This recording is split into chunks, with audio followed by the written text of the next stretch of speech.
3, 2, 1. Hello everybody and welcome to the Indiana State Police Roadshow. I'm your host. We should say the Spooktacular Roadshow because it's going to be spooktacular. Do not give up your day job. Hey, okay. This roadshow is brought to you by the Indiana State Police Alliance, Cops for Kids, a subsidiary of the State Police Alliance. For more information on our sponsor, you can visit www.indianasfinest.com. And our guest today, the spookiest, scariest guy that I know, my good friend and buddy and weekly guest, it seems like. I wouldn't know what to do without him. Captain Mike Brewer of the Wayne Township Fire. Hello, and it's nice to be back again. All right, you can take your mask off and we'll continue the show. Wow. I'm good we brought Ron along today to kind of monitor the child play going on here today so it doesn't get out of hand. Yeah, the shenanigan police, yes. And we're so happy to have First Sergeant Ron Galvez, State Police PIO office, because it's our favorite time of year, Mike. We always have a good time with this one. We do. We're talking Halloween safety.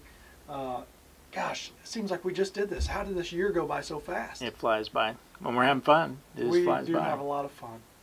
But we've got a plethora of things to talk about, to show, and let's start with trick-or-treating. Some people are doing it on actual Halloween, others are moving it to the weekend, so first and foremost, do your research so that you know when and where, but stay familiar, stay close to home, Mike. Tell people how important it is to stick to where you know for trick-or-treating. Well, you feel safer. You know everybody in your community, so if you can do that, then I suggest staying in your local neighborhoods. Now, growing up for me on the farm out in the middle of nowhere, we didn't have any neighbors. Yeah. So we traveled by car to... Or horse and buggy, whatever. By horse and buggy to other people's homes all around the community. So it was a little bit more spread out for me, but a lot of people live in communities, and that's not a problem. So the evolution of candy on these trick-or-treating nights, back, you'd get Smarties and things like that to now. Some people give out full-size candy bars, yeah. Ron. What should people know about candy? First, what's your favorite? Well, you know what, my favorite, I'm a coconut. I love the chocolate and the coconut. All of the Almond Joys that I get. I love those in the mounds. You can eat those things all day long. Yeah. Kit Kats. But it's funny because my wife and my son have the sweet teeth in our family, if you will. Yeah. I'm not a real big candy guy, but if somebody put some of those in front of me, they might I would crush them. Oh yeah, totally. Yeah, totally. Yeah. So Mike, speaking of candy, what's this teal pumpkin project that people talk about, that I hear about, I see advertising? It's getting more and more popular every year. So if you see the teal pumpkin, or probably a teal setup, I mean, people are probably getting very extravagant.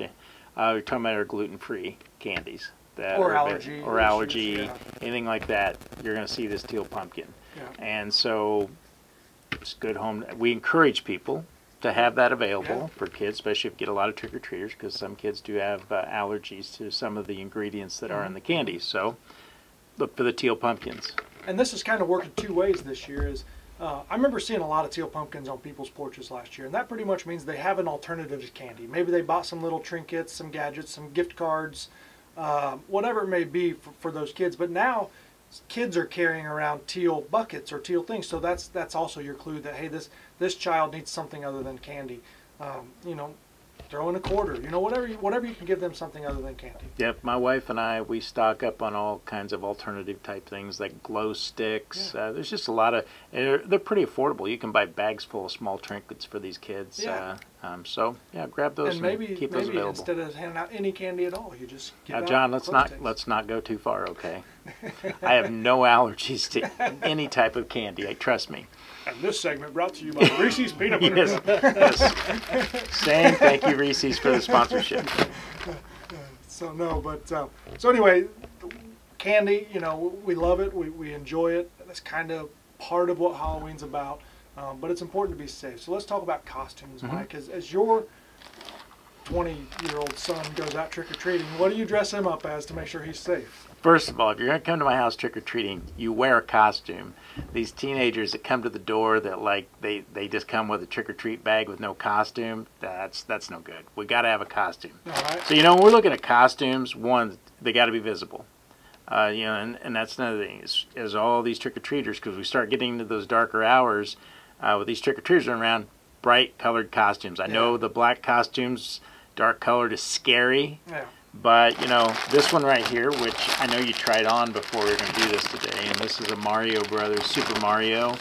costumes, very bright blue and red. Yeah. And the other thing is make sure that they're flame retardant. So I would recommend buying commercially made costumes because they have to pass that test. Yeah. But some of our best costumes come out of the homemade materials we have at home. Yeah. And so let's talk about what you know best, Mike, and that's fire and combustion. And you talk about flame retardant costumes, but you know what? There's even a better way to prevent catching a kid on fire on your front porch. And what's that? Well, first of all, a lot of people like to put these little candles all over the place on Halloween. They're cheap. Everybody's got them. Yeah, in their everybody drawers. loves to do it. Yeah. I recommend if you're going to do a pumpkin, they make these little lights, or you can buy a little tea light. They're not real, but they're battery powered. Get those. You can set those all over the place. But just try to avoid using live fire as decorations. I remember growing up and going to relatives' house, and you pull up and they had candles everywhere, sitting in the trees, everything. Not a good idea. Yeah, leaves just are play it drying safe. out. You're asking for trouble. So just get some batteries, get your little lights, and decorate up, and you'll be just fine. Now, Ron, also, you want a brightly colored costume, and try to avoid a mask, especially with a kid, right? So talk to about that. Yeah, what I was going to say is you notice that this one, it has a hat. It doesn't have a face covering mask. Yeah. Because what those do, number one, it restricts somebody's field of view. So I would love to be able to look around and have a wide angle view. So sometimes maybe some face paint or some other things like that. Because again, when you're talking trick or treating in a neighborhood, you want to be able to see when you're crossing the street, vehicles and driveways, and just really where you're walking. Are there any hazards that a full face mask may hinder the opportunity to see? Stairs, steps, Absolutely, holes totally. in the ground, sticks on the you name it. And that brings us up to the next point, Mike, is traffic. We know that you could be holding the hand of your child. He or she sees something excited and they're gone in the blink of an eye. So driving around on Halloween night, what tips do you guys have for people who are driving? One, if you don't have to drive, don't drive. Just get out and walk the neighborhoods. Don't let young teen drivers take trick-or-treaters out to do your trick-or-treating in a vehicle. But you got to be looking both ways. These kids, like you said, they're going to dart across the street. They see friends. They see a bunch of group of kids getting candy. They dart across the street. We know that we have pedestrians that get struck every year on Halloween. And they're not just kids. They're adults, too. Because what's something that we see a lot of adults that they like to do as they're trick-or-treating in their neighborhoods? They want to enjoy a beverage as they're going around. I see it happen all the time. So they're not really a good mix to go out and do that. So make sure if you're going to go out trick-or-treating, just wait till you get home. Eat some candy. Have an ice cold one, once you're home. Just don't get confused and hand a beer to the kid while you're eating the Reese's. That's not a good idea either. You don't want to get those hands confused. And to kind of piggyback off that, if you're going to be driving, number one, don't consume any of those beverages prior to getting in the car and driving. And put that cell phone down, turn the radio off, roll your windows down. Yeah, hearing. So you can hear what's going on around. But, I mean, you have to have a laser focus.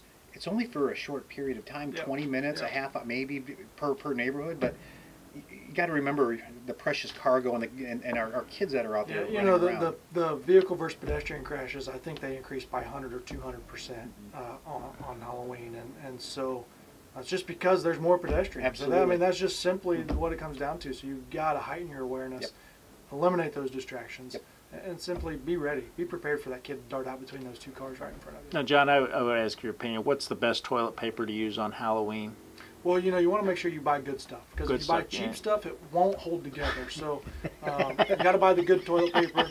And if you toilet paper in my house and you use good toilet paper, I can assure you I will be rolling that back onto the roll and putting it in my bathroom. Now, just a side note, not everybody enjoys having toilet paper thrown in their trees, so we're not recommending it, but if you have that little competition every year, make sure you buy quality stuff, right? Yeah. Brought to you by Cottonelle. And we're going to... We're going to have all kinds of sponsors. We are. I just already know the phone's going to ring out the wall Yeah. anytime soon. Yeah. So, have fun on Halloween, but keep it legal. There's a fine line. Toilet papering somebody that their trees or whatever you do is all in good fun. Make sure that they want to participate, but cross the line, because vandalism is illegal. It is. And you can be arrested. And so nobody wants to get their stuff torn down. Nobody really wants to pick toilet paper out of the tree, especially if it rains shortly after. No. But make sure that your kids have the appropriate costumes. Make sure you are willing to watch your kids. Don't just turn them loose. Right. So, what is the best costume that you saw last year, Mike? You remember anything?